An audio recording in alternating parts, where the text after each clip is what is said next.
Okay, so are you ready to dig into a career that's, well, essential but kind of under the radar?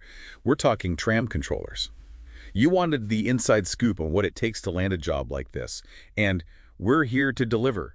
Think of this like your crash course in keeping those trams moving on schedule. Yeah, it's a pretty fascinating world behind the scenes of public transit. And to guide our deep dive, we're turning to RoleCatcher. Oh, good choice. I mean, RoleCatcher, it's like having a career coach in your pocket. They've got everything from in-depth guides to interview practice tools. Exactly, so no more mysteries, right? We're going to find out what these tram controllers actually do all day. Right, and RoleCatcher gives us a really well-rounded view. It's not just like, here's what the job is, but it also shows you how you can move up, climb that career ladder. Speaking of what the job is, I have to admit, my mental image of a tram controller was pretty simplistic.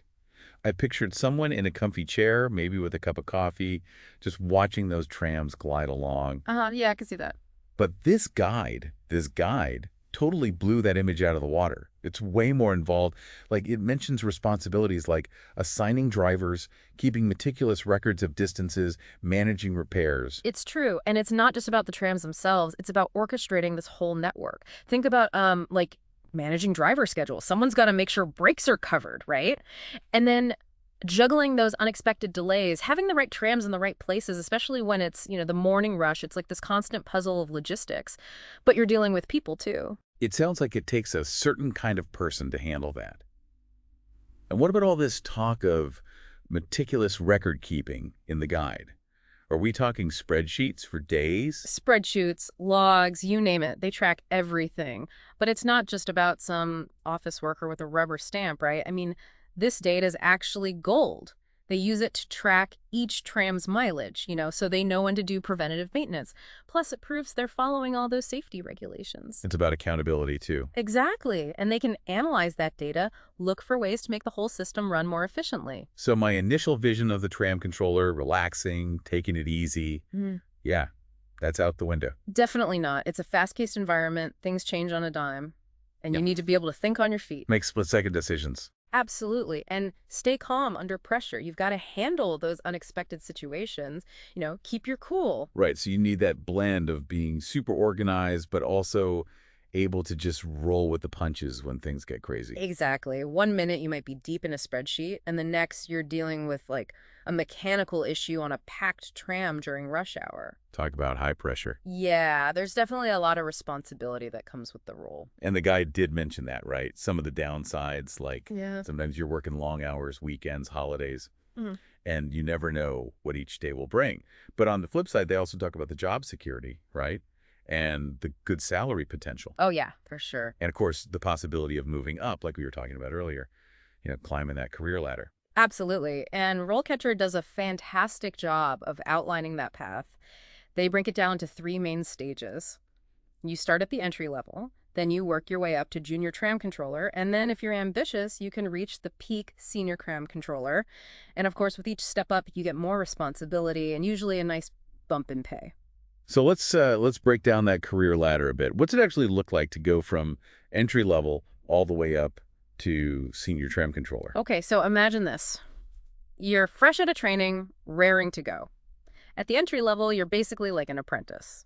Okay, so you're not throwing them into the deep end right away. No, no, no. It's all about getting that solid foundation. So you're shadowing the more experienced controllers, learning the ropes, getting comfortable with all the systems, the protocols. Right, getting a feel for things. Exactly. And then as you gain experience, build up that confidence, you transition to a junior tram controller. And that's where you start, really flexing those decision-making muscles. Okay, so what, like you're actually assigning trams? Yeah, assigning trams, drivers to their routes, monitoring everything in real time. And you might even be the one coordinating with the maintenance crews if something pops up. Wow, so you're really in the thick of it. Right. What about the senior tram controllers? What sets them apart? Reaching that senior tram controller level, it's like earning your black belt in tram management, Yeah. They've got years of experience under their belt, a deep understanding of how everything works, every little detail, and they're not afraid to think outside the box. You mentioned that the guide talked about some senior tram controllers even having master's degrees and multiple certifications. Oh yeah, some of them. It's a continuous learning process. Wow, that's dedication. For sure. They might be like analyzing the tram schedules, looking for ways to make them even more efficient, tweak things here and there, or even brainstorming completely new ideas to, like, make the whole experience better for passengers. So they're not just reacting to problems, they're trying to get ahead of them. Exactly. And that probably ties into the whole innovation thing that the guide highlighted. Right, like how do you stay ahead of the curve in terms of technology and all that? Exactly. Think about all the ways tech is changing transportation these days. AI, real-time data. Heck, even the possibility of self-driving trams down the line. Senior tram controllers need to be ready for all that. Wow. So they're not just managing the present, they're shaping the future of public transportation. That's a great way to put it. They really are. This is all fascinating, but let's shift gears a bit and talk about what it takes to actually land one of these jobs. I know you were impressed with RoleCatcher's interview prep stuff. Oh, man, it's seriously impressive. They have this whole section dedicated to acing those interviews. Which is huge, because it's one thing to know the job description, Right. but to actually, like, hear the kinds of questions they might throw at you. It gets you in the zone. Yeah. How do you handle a tram delay? Yeah. How do you prioritize passenger safety? Like, it makes it real. Exactly. But here's where it gets even cooler. They don't just give you the questions. They actually offer AI-powered feedback. You can record yourself answering practice questions, and the AI analyzes your performance. Oh, wow. That's next level. Right. I mean, reading sample questions is one thing, but actually practicing out loud, maybe even seeing yourself on camera, that's huge. And then to have the AI give you feedback on your pacing, your clarity, all that, Yeah. that could be a game changer. Totally. It's like having a personal coach in your back pocket, giving you that edge to really nail that interview and land the job. This whole AI feedback thing is wild. It makes you wonder, like, what's next? How else is tech going to change how we get ready for jobs in the future? Oh, it's already happening. Think about virtual reality. I mean, imagine learning the ropes of a tram network, but you're in a VR simulation. Well, like training in a whole other world. Exactly. No more those, like, clunky training manuals. You can get hands-on experience before you even set foot in the real control room. That's amazing.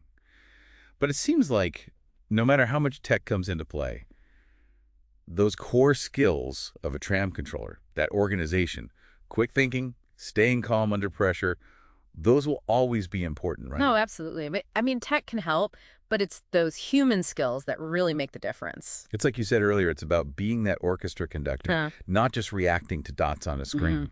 So for anyone listening who's thinking, hey, maybe this tram controller thing is for me, what would you say are the key takeaways? Well, first off, it's way more dynamic and challenging than people realize.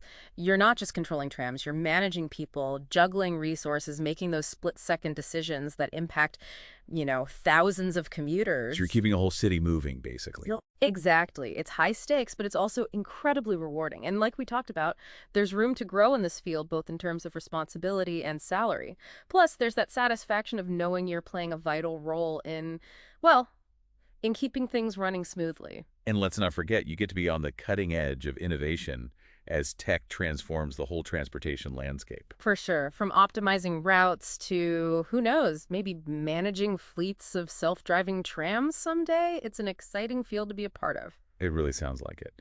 So next time you're on a tram, just, take a second to think about all the work that goes on behind the scenes to get you where you need to go. Yeah, give a little mental shout out to those skilled professionals who keep those trams running on time. And, most importantly, make sure everyone gets to their destinations safely. Absolutely. It's a career that deserves a big round of applause. Thanks for joining us for this deep dive into the world of tram controllers. It's been a fascinating ride. It really has. Until next time.